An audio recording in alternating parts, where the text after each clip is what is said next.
Quando você tinha 26 ou 27, foi quando você começou a Sim. acordar ou ter algum tipo de consciência sobre você mesmo, do mundo, o universo, a vida Uhum. e o que aconteceu quando você acordou? Ó, foi dramático o que aconteceu. Eu estava no departamento de bombeiros em um subúrbio de Toronto e havia um homem por perto que se tornou meu amigo. Ele era amigo de muita gente. Eu tive a sorte de conhecê-lo, Ray Stanford. Ele me deu uma cópia de Pense e Fique Rico. E ele disse, Bob, você já leu alguma coisa? E eu disse, não sei ler. Agora, isso não era verdade, eu sabia. Descobri que eu lia tão bem quanto a maioria das pessoas. Acho que a pessoa comum leu ao nível do 7º ano. E aprendeu a ler até aí, mas nunca melhorou a partir daí. Mas ele me disse, se você fizer exatamente o que eu lhe digo e ler este livro todos os dias, você pode ter tudo o que quiser. Bem, quer dizer, eu estava infeliz. Eu estava doente, estava falido, e eu pensei que era um disparate. Mas ele disse outra coisa, ele disse, ouça, meu jeito funciona e o seu jeito não. Ele era feliz, saudável e rico, o cara sempre tinha dinheiro com ele, e era um cara grande e saudável. E ele disse, você está infeliz, doente e sem um tostão. Então ele disse, eu devo saber algo que você não sabe, porque diabo você não faz o que eu lhe digo.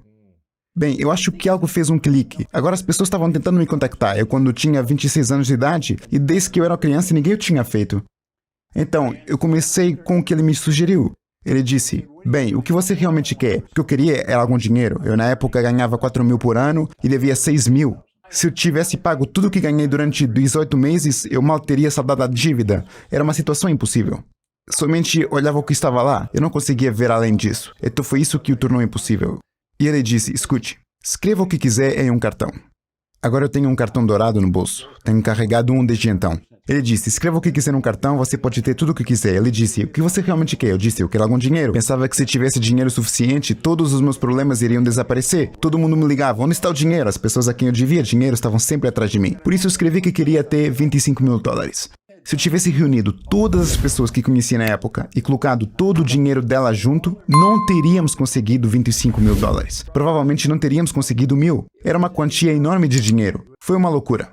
Por isso eu escrevi isso no cartão. Ele diz, você tem que lê-lo todos os dias. Ele continuava dizendo, você já leu? Você já leu? Então ele me fez ler. Ler o seu livro ou ler o cartão? Não, ler o cartão dourado. O cartão, os 25 mil, Somente o cartão dourado.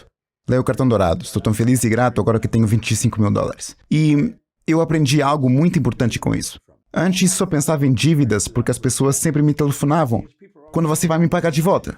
Se você só pensa em dívidas, você vai ficar endividado para sempre. Você se torna aquilo em que pensa. Bem, este cartão dourado me fez pensar em ganhar dinheiro. Nunca pensei em ganhar dinheiro antes. Eu só pensava em dívidas o tempo todo. E isso me fez pensar em ganhar dinheiro. Então comecei a ouvir as pessoas falando sobre ganhar dinheiro. E por ouvir falar sobre isso me fez pensar sobre isso. E um cara disse, há um bom dinheiro limpando casas. E eu disse, eu não sou orgulhoso, vou limpar casas. Portanto, eu estava preparado para fazer qualquer coisa por este dinheiro. Então eu comecei a limpar um escritório e no final do ano eu ganhava 14.500 dólares por mês. Quê? Eu estava no departamento de bombeiros, o chefe só ganhava 11.500 por ano. Eu estava ganhando 14.500. Isto foi em um ano, para começar. Bem, eu comecei a limpar um escritório, foi no Canada Starts, eu lavava o chão 2 vezes por mês, 15 dólares de cada vez. Eu tenho 30 dólares, depois eu recebi outro Kirby's Construction, eu estava recebendo 65. Bem, você sabe que em menos de 5 anos eu estava limpando um escritório em Toronto, Montreal, Boston, Cleveland, Atlanta, Londres, Inglaterra. Era como se fosse um foguete.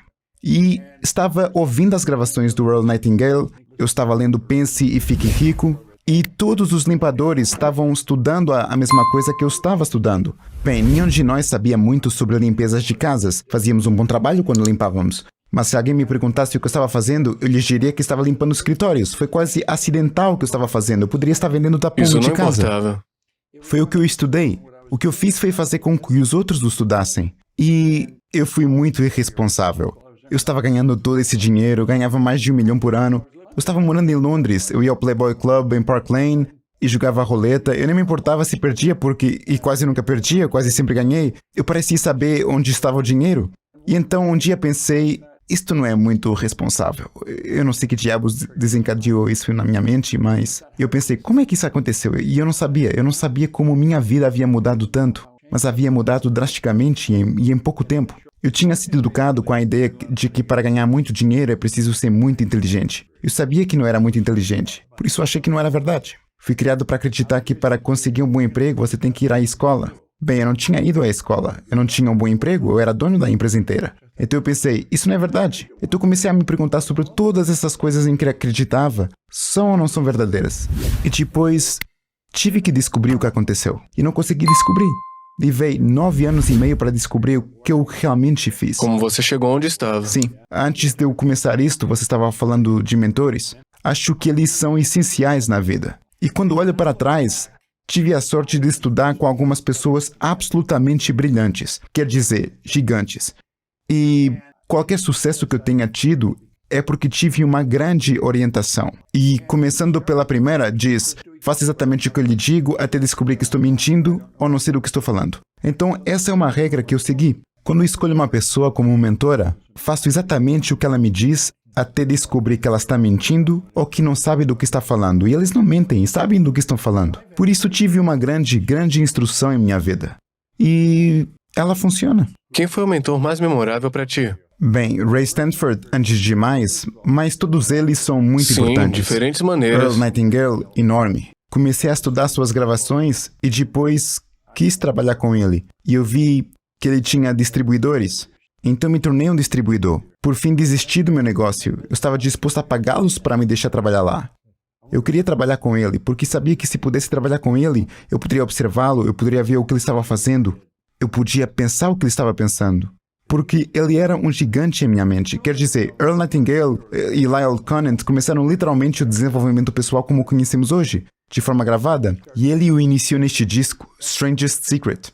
Portanto, ele era realmente enorme. Mas estudei com Bill Gove, que era um grande orador, Val Vanderwall, Walter Roeder.